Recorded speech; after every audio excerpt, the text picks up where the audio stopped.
Hello and welcome to another Light Reading Innovator video. This is a video series, a sponsored video series, where we talk to some of the people, companies, and we talk about the technologies and the trends that are moving the industry forward. Joining me today from Sandvine is Samir Marwaha, and Samir and I have discussed internet trends on a couple of occasions. Samir, welcome. Thank you, Phil. It's good to be back talking to you again. Yeah, good to be speaking to you as well.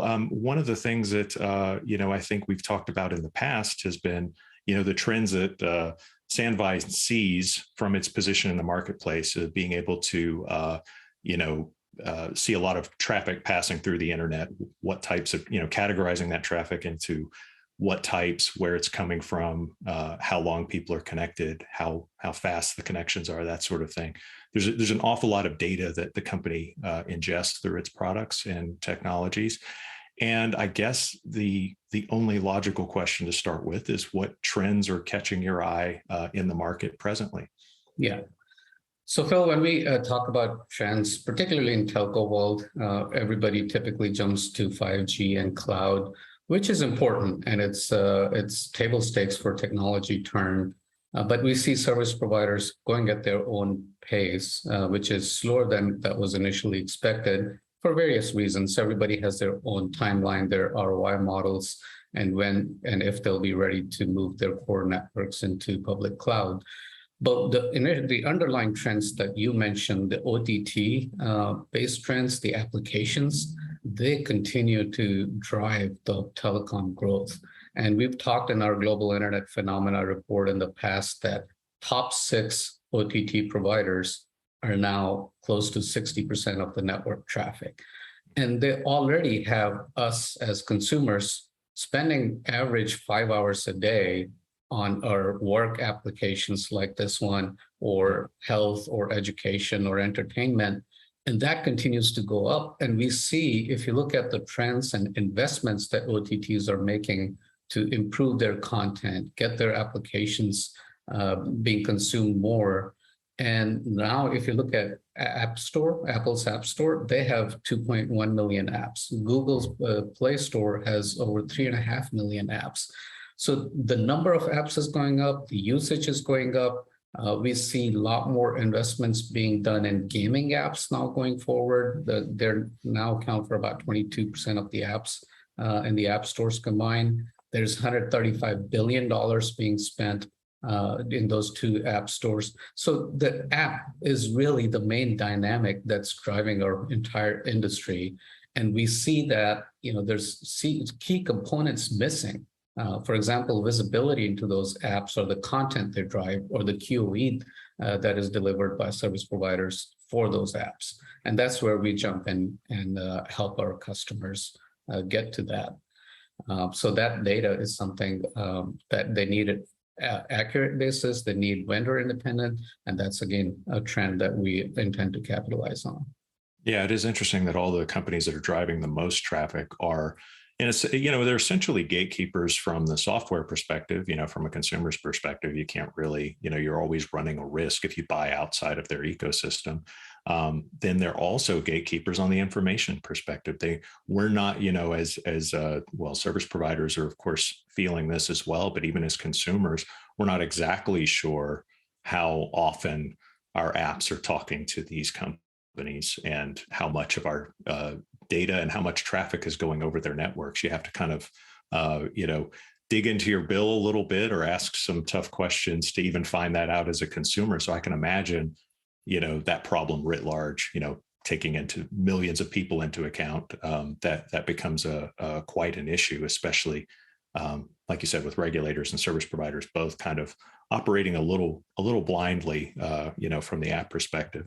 Let's continue that, talking about how it affects service providers. So obviously we've talked about, it affects consumers in various and people working in various capacities, but what are some of the, I guess, personas, that are affected, and some of the people affected inside of service providers and enterprises?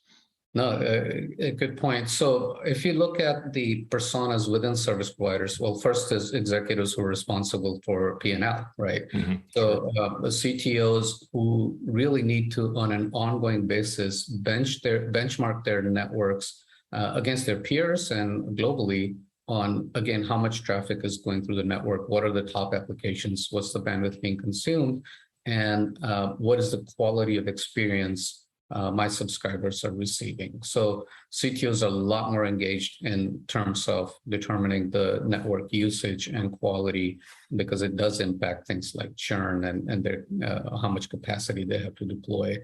And when it comes to capacity, we see another persona, the planning and engineering teams, because when they're planning the network and they have to determine exactly how much capacity to put where, because if you overspend, you got a CapEx problem. If you underspend, you got a QoE problem. So what is the right amount of capacity at what location is crucial for them? And that's, again, the data based on app usage and AppQoE. And then they also need to do what if analysis. Now we got iPhone 14 coming up. So, okay, if I deploy these new devices at scale on my network, what does it do to the experience of my users and what does it do to the capacity needed? So new applications, new OTT apps coming on app stores, new devices being introduced. A lot of these things require a what if analysis scenario. So that's planning and engineering teams. And the third persona we see getting more and more relevant in service providers is big data teams. I mean, they've been around for a while. Some of them have been part of planning teams, but we see these folks becoming more and more crucial because they're providing the right information to right stakeholders to make those decisions that are needed to be made very quickly. So these teams need the right information. The big data teams need not just, hey, what is my inventory and the traditional OSS, BSS based data, but also the app-based data, the AppQoEs, so they can provide to the stakeholders for better planning, better operating, better monetization of the networks.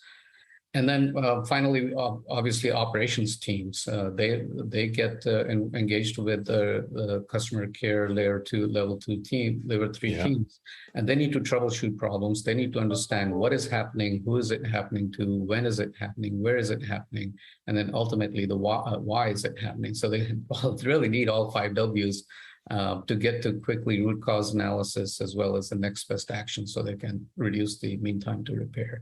So we see a wide variety of personas being impacted by these trends as it relates to apps.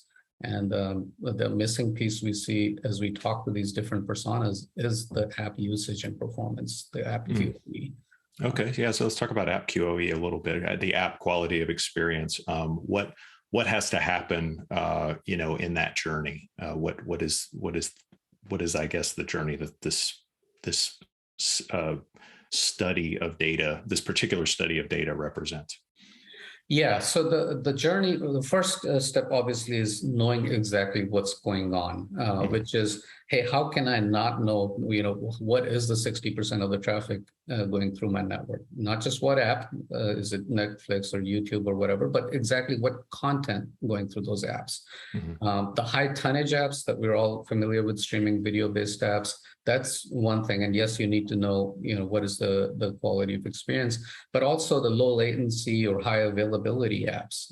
I might give you an example of Alexa, but there's many IoT type apps, there's security camera apps, there's uplink traffic, downlink traffic. I have to know what apps are doing and what is the content within those apps doing. For example, these days, the apps are so complex that single app would have a video call in it, they would have game in it, you would have file transfer under it. So what content category is that app consuming, and what is the quality that my network is providing for those apps to my subscribers? Right. Well, yeah, I'm glad you walked us through that because it does help to understand that it's a layered process, it's a multi-step process, and that optimization doesn't mean blocking. It means putting the right traffic in the right order, depending on what that traffic is and where it's going. And yeah, it is complex. I mean, healthcare apps, you can upload files, you can upload video, you can do two-way conversations, and they're supposed to be securing, any written data and any video data, between you and the provider. It's highly complex for a single, app. And And that's just one. It's like you said, the real money spinners for the big tech companies are the ones that are driving those volumes and volumes of videos. And it does help to know which one, what kind of traffic that is, and how urgent it is. It is also football season, and I'm doing a lot of streaming, as is everyone. About 90% of the commercials I saw on television when I was watching the most recent game was around betting apps and fantasy football apps, and they were all bragging about how they had the fastest, refresh time, and don't get stuck. Make your bets, during halftime and that sort of thing. So, even that the application providers, probably without consulting the networks, are making some large promises, and consumers are putting money at risk. So let's get into a little coach speak when it comes to the service providers. How are we going to, change course? How are service providers going to change the course here and convert some of those losses into wins? Yeah, that's a good point. So ultimately, it comes down to P&L, right? How do I get better P&L? Because the margins are razor thin for many service providers, and they're having to constantly invest more and more to carry this traffic. So if you approach it from 360 degrees, everything I can do to make my profitability better, how do I convert these losses into wins? First thing is obviously better CapEx deployment, which is, hey, I know I have to carry this traffic, but where exactly is this being consumed? What exactly apps and the content within those apps, as you mentioned in the football app, there's so many different types of content. How do I plan better so I don't just keep throwing money at more and more bandwidth? You can design your network for bandwidth. You can design your network for user experience, and we're promoting the latter, right? So you can improve your P&L. The other thing is on operation expense side, which is, hey, if Tesla has an outage, or Netflix has an outage, or the football app has an outage, and the consumers are calling the service provider customer care center, the first thing is to determine, was it my problem or not? And one of the challenges that service providers have from their operations team is, if they're relying on their routers as an example, a router port doesn't tell you that Netflix traffic went away, but it was substituted by YouTube traffic. They just see that if the traffic amount is same, then things are running green, and that's usually not the case. So they need that information to determine that is it their problem or a application problem, so they don't have to waste too much of their customer care and operation team's time, and they can reduce their OpEx in that scenario. So there's a CapEx problem, OpEx problem, and ultimately they want to able to monetize this traffic, right? So when they are, even in all-you-can-eat based plans that we have in the US, they're putting some limits that if you go over this amount of traffic, we're going to have to manage your applications. And that's the scenario we're running into, where they can actually monetize this traffic they're carrying. They can run their networks hotter, in the sense if their nodes are running at 70% capacity, 60% capacity, because they're challenged. If they go much higher, the QoE may suffer. But if they intelligently optimize the networks, they can run it hotter. They can go up to 85% or even 90% in some cases, without worrying about poor QoE. So these are the decisions, the CapEx and OpEx decisions and monetization decisions they have to make to convert these losses into wins and get really positive impact on their P&L. Excellent. Well, thanks so much for Samir, for giving us an overview of what's going on in the market, how the trends are affecting service providers, quality of experience, the importance of app quality experience, and how it, weaves its way through the service provider ecosystem. And also some, thanks for those valuable recommendations. I think our listeners and viewers will really appreciate that. Samir is the Chief Solutions Officer at Sandvine, and please do, if you have a moment, check out Sandvine's Global Internet Phenomena Report. Download the latest one. You can get a preview or get a glimpse of some of that granular data we were talking about. Samir, thanks again for doing this. I appreciate it. Thank you, Phil. It's great to be here.